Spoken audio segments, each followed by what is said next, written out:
I would use to describe Ajinkya sir would be unstoppable, inspirational, perfectionist, majestic, bold, a visionary person. आधारस्तंभ. सरांची personality ही अशी ही दमदार आहे की ज्या बाबतीत आपण की खूप त्यांचं डिसिजन मेकिंग जे पॉवर आहे ते खूप सॉलिड आहे first thing. And second one is like की सरांना खूप डिसिप्लिन आवडतं आहे. त्यांची क्वालिटी हीच आहे की त्यांना जे काही गोष्ट पाहिजे ती एकदम परफेक्ट पाहिजे विथ डिसिप्लिन. अजिंक्य सर एकाच टाइमला विविध कामे चांगली करू शकतात. बोले तेसा चाले त्याची वंदावी पावले. अशा थोर मनाच्या माणसाला वाढदिवसाच्या खूप खूप शुभेच्छा. अजिंक्य सरांचं व्यक्तिमत्व हे खूप साहसी आहे, धाडसी आहेत ते. Ajinkya sir brings lot of energy and a powerful work aura when he enters the office, and the same amount of energy is spread throughout the workplace. That's an amazing quality about him. One of quality of Ajinkya sir is positivity. Whenever he takes any assignment, there is no 80-20% kind of a formula. Any assignment he gives 100%. So that's one of the quality.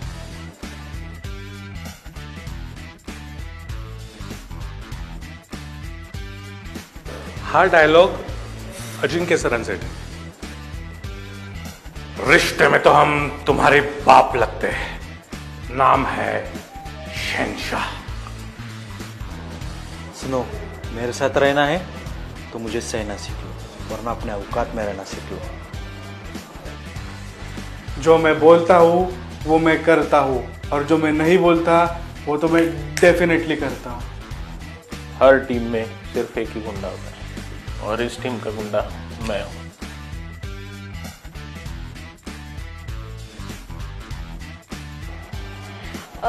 Generally he is quite focused and dedicated in the office, but my best memory would be he had that fun side of him in Diwali party, and he danced a lot, so that was it. And when he danced with ma'am, that was the sweetest memory.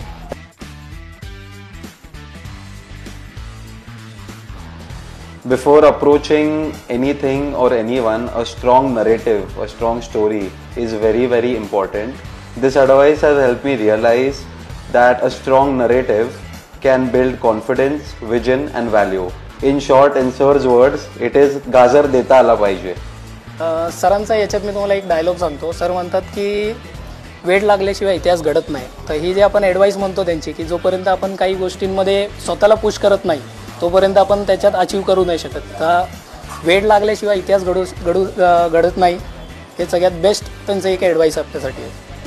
Sir ज्यावेळेस साईटवर येणार असतील ना, तर त्यावेळेस प्रत्येक साईटवर असं एक माहोल क्रिएट होतो की जिथं एक्झिक्युशन टीम किंवा वेंडर असतील तर ते सर्व एक प्रकारच्या दहशतमध्ये असतात, कारण त्यांना सरांना जी बेसिक गोष्टी क्लिअर लागत असतात, साईट क्लीन लागत असते. त्यामुळे सरांची सर्वात मोठी जर ॲडवाईस सांगायचं झालं तर ह्याच दोन गोष्टी मेन असतात की तुम्ही बेसिक गोष्टी फॉलो करा, आणि प्लस की साईट क्लीन ठेवा. आणि या दोन गोष्टींमुळे आपल्याला केलेली कामं लवकर दिसून येतात आणि ती परफेक्ट पण होतात. So there are many advices which Ajinkya sir given me, but the most important one which he had given me when I first met him was time is the most important thing. Like time is money, money is time. So that's what I keep in my mind whenever I'm working, and I try to deliver work in time.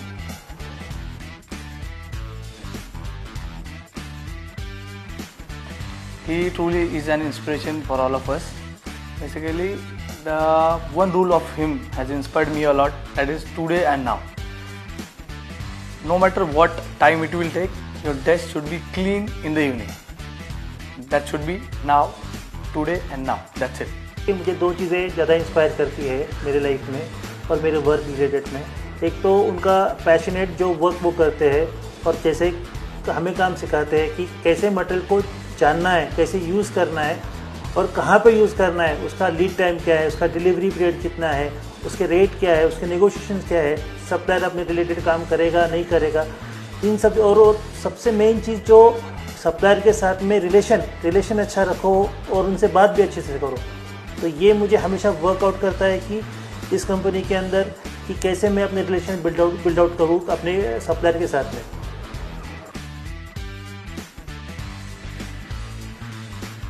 So leaders will be those who empower others, and talking about Ajinkya sir, so he has taught the entire team, most of the team, about leadership, how to be leader in field, off field.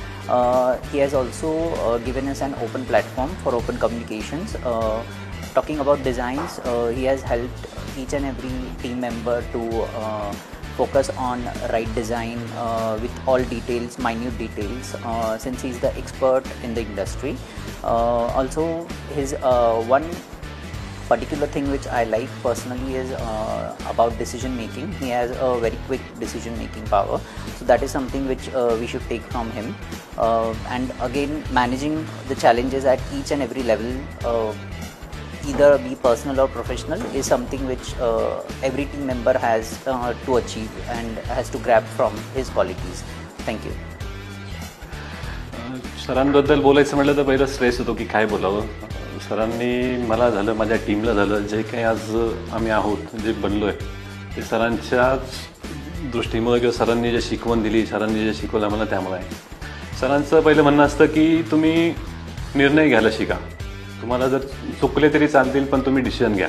Decision घेतलेच नाही तर तुम्ही पुढे जाऊ शकत नाही. Sir त्यांच्या standards आहेत बरेचसे की त्याच्या बाहेर त्यांना गेलेलं आवडत नाही, त्यांना ते फॉलो केलेच पाहिजेत. आणि क्वालिटीमध्ये कॉम्प्रोमाइज करणं, हे करणं, हे सगळं सरांकडनं शिकलं. तर आज मी झालं, माझी टीम झाली, सरांचा खूप मला वाटतं विश्वास आहे त्यांच्यावरती. सरांनी प्रत्येक माणसाला पारखून कोणतं काम द्यायचं, त्याला काय कुठली साईड द्यायची, हे सरांना चांगलं समजतं. आणि आज आम्हाला एवढं समजायला लागलं की सरांना काय पाहिजे.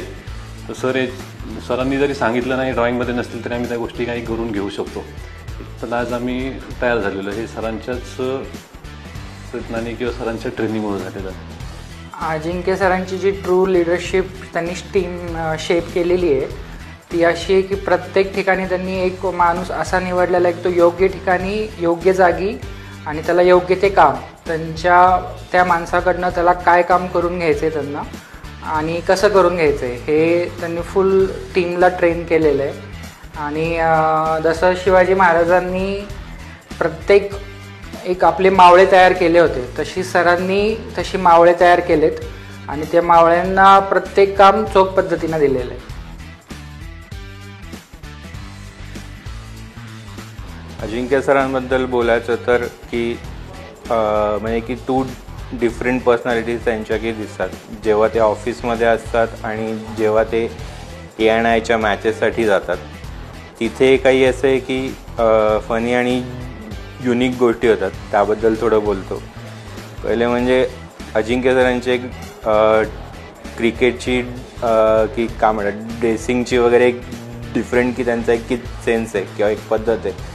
त्यामध्ये की असं आहे की अजिंक्य सर जेव्हा की क्रिकेटची ट्रॅक पॅन्ट घालतात पर्टिक्युलरली, तेव्हा एक साईड त्यांची की फुल वेअर केलेली असते आणि एक साईड असते ती 3/4 की स्टाईलने ती की अप केलेली असते. सो तो एक त्यांचा युनिकनेस असतो जो ग्राउंडवर पटकन की आय कॅची असतो. आणि ते जर की समजा जर की टीम इन्फिनिटीची बॅटिंग असेल तर की ते की जर की बाहेर जरी की बसलेले असतील तरी मग ते एक त्यांची स्टाईल आहे. मग ते की चेअरवर येतात, बसतात की असे. आणि ना एक की अनाऊन्समेंटचा एक माईक असतो त्यांच्याकडे नेहमी.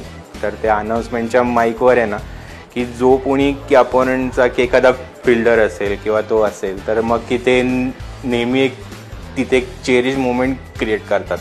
जे फॉर एक्झाम्पल तो प्लेयर त्यांच्या बाजूला येऊन उभं राहिला तर ते नेहमी की त्यांच्या माईकमधनं आवाज काढतात की कोण रे हा, काय नाव आहे याचं, किंवा की फोन नंबर घ्यायचा आणि GPay नंबर घ्यायचा.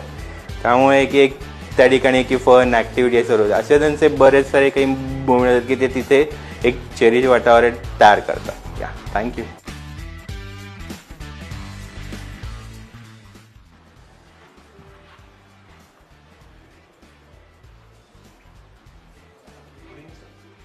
बंद करते साफसफाई, मिळाल्यानंतरच तुम्हाला सुचतं. 2 मिनिटाच्या आत बंद झालं पाहिजे. सगळी धूळ तिकडे तिकडे झाली पाहिजे. तुला पटकवीन आणि त्याला पटकवीन. काय चुकलं ते आणते ड्रॉइंग इकडे. हे काय प्रकार आहेत? 6 mm, 8 mm, 10 mm. हे आपली काम करायची पद्धत आहे का? इनमिडीची पद्धत आहे का? आणते ड्रॉइंग इकडे. त्याच्यावर माझी साईन कुठे आहे? कुणी दिले ड्रॉइंग? ओंकार कडून दिले. लाव त्याला फोन.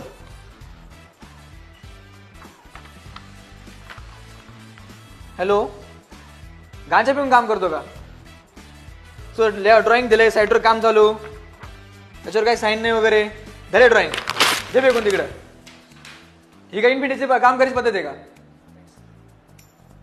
कोण कॉन्ट्रॅक्टर? लावतो विशालला फोन. हॅलो विशाल, तू लास्ट टाइम साईटवर कधी आलाय? तू असताना यायची काय करायचंय? 24 तासात आत हे काम झालं पाहिजे. सगळे आम्हाला आत्ताच्या आत्ता साईटवर पाहिजे. ते थांबून काम करून घ्यायचं. तू जायचं नाही, त्याला जाऊन द्यायचं नाही. काम जर झालं नाही 24 तासात,